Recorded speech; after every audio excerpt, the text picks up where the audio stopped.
Okay, so we're going to be talking about the Arab Americans, and we're going to start with the questions that you have. So, Okay, my first question is: would more Arab American involvement in society help American citizens be less fearful and more tolerant and accepting towards Arab Americans?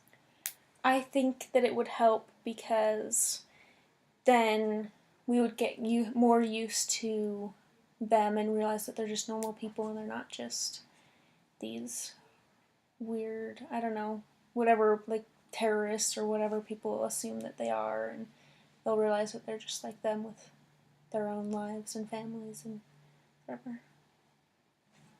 Okay, my next question is: do you have any ideas on ways we can look beyond stereotypes and generalizations to see Arab Americans in a new light? I phrased it weird. Um, I think a lot of it has to do with just like educating ourselves, I guess, about who they are and like, I mean, you kind of have to, like, it's gonna be impossible to not like have that thought like ever. Like, there's always gonna be people that are like, oh, they're a terrorist or whatever. But generally, I think it would help to just, for one, get to know them on a personal level so that you realize they are just people, and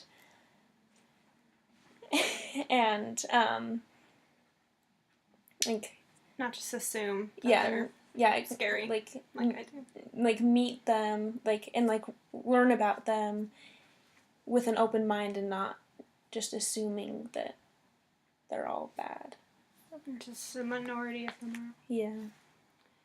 are. Okay, next question. Do you think racial profiling could ever disappear?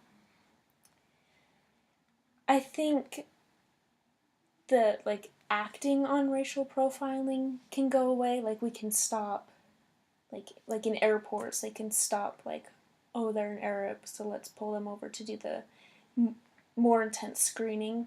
I mean, they might think like, oh, they're a little sketchy or whatever, but not necessarily act on it unless, like, it'd be more like systematic, like every 20th person or some whatever number of person, so it's not so much of just picking out the people you think are threatening, and to teach yourself that just because that's your first impression of them doesn't mean that that's who they are. Yeah, So, you could probably always still have those thoughts, just not yeah, just don't act treat on it. them Yeah. the way you initially, like, naturally want to. Yeah. So now we're going to talk about some of the different theories that I've been learning about in my class. And one of them that we talked about was it's called the Matrix of Domination. And the definition of that is like, it's the corresponding systems of inequality that are interconnected. And the source of the inequality is, like, in the system, is that as a society we see the wealthy as worthy of their wealth and the poor as deserving of their poverty, and so we don't want to try to help them because we're like, oh, it's their fault, and we don't really take into account as a society that part of what plays into their poverty is their race.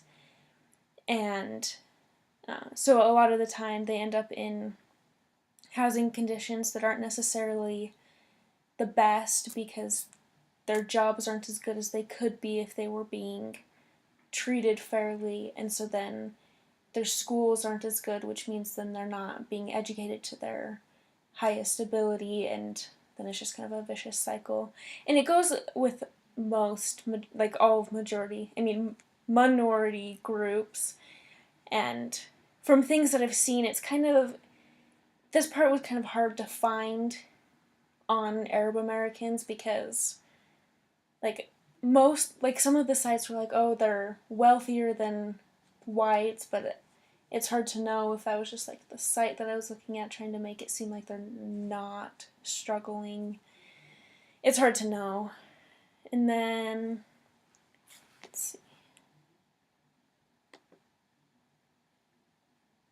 So, let's see. What do I want to talk about for this part?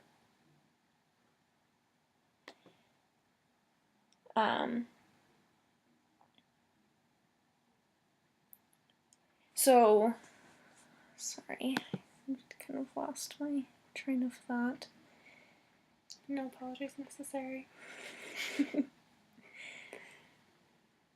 You're talking about different theories. Yeah, I don't know what one I want to use. So, with social constructionism, it's basically like